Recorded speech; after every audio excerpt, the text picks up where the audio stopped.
To yield, Mr. Speaker, 5 minutes to the gentleman from North Carolina, Mr. Hayes.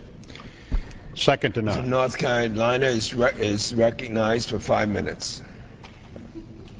I thank the gentleman from California, my friend, Ranking Member Duncan Hunter. Mr. Speaker, today I rise to vigorously oppose and to speak against the resolution at hand, a resolution that's being watched by friend and foe alike, a resolution that I feel will serve to embolden those who promote and use violence in Iraq and across the world, for that matter.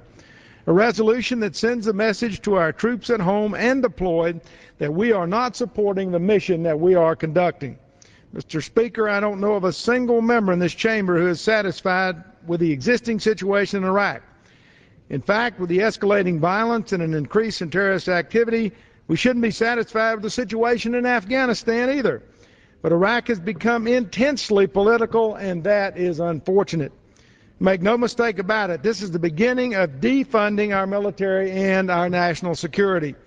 Mr. Speaker, in this age when the Internet and global newscasts are an integral part of warfare and propaganda, it is naive to think that the resolution is not being watched and that its outcome won't be used to further embolden the resolve of those who use indiscriminate violence to advance their radical agenda. When you recruit homicide bombers, they need to feel that their ultimate sacrifice is meaningful. And I fear this resolution will be used as an additional recruiting tool to show that our resolve is wavering in the face of their acts. In some instances, members have made no secret of their desire to defund the military. Speaker, it wasn't that long ago that our nation faced another global war for freedom. It was a different type of war, but a war that was won because we held firm. There were a lot of people who said we couldn't win. They said that pragmatism dictated we compromise our values and our beliefs. President Ronald Reagan told our nation that we needed to hold firm because ultimately our values and beliefs would prevail in Cold War then and in hot war now. President Reagan said, and I quote, "The ultimate determinant in the struggle now going on for the world will not be bombs and rockets, but a test of wills and ideas. A trial of spiritual resolve, the values we hold, the beliefs we cherish, and the ideals to which we are dedicated." This quote was in context of the Cold War, but it is applicable today in our present hot war against terrorists. This resolution shows a lack of will to win. This resolution hurts our troops and it helps our enemies. Mr. Speaker, similar to the debates from years ago during the Cold War, I've heard speakers on the other side say all we need is a strategy based on diplomacy. Mr. Speaker, I'm all for peace, I'm for diplomacy, I'm for cooperation, I'm for working things out, but Al-Qaeda is not. Suicide bombers are not. Terrorist executioners are not. That's reality, and our foreign policy has to be based on reality. Terrorists thrive on poverty, despair, violence, and fear.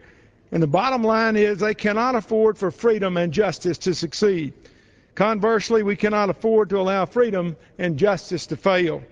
That's reality, and one-sided diplomacy is not a strategy. Where's the other side's strategy for victory? There's none in this resolution. Mr. Speaker, I have concerns with the situation in Iraq. No one wants to see the Iraqis stabilize the security of their nation more than I do. The reality is we have troops over there in harm's way, troops from the 82nd Airborne stationed at Fort Bragg in my district. They're part of this surge deployment. Mr. Speaker, they are watching. I've received their emails letting me know in no uncertain terms that they are paying attention to what we are doing today. One soldier wrote to me using this quote from the ancient Athenians, which he thought was appropriate to the debate. This soldier said, "I will not disgrace the soldier's arms nor abandon the comrade who stands at my side. But whether alone or with many, I will fight to defend things sacred and profane. I will hand down my country not lessened, but larger and better than I have received it." As my colleague from South Carolina quoted a soldier in his district yesterday, he said, "This is my war." That's a soldier's attitude and should be our attitude.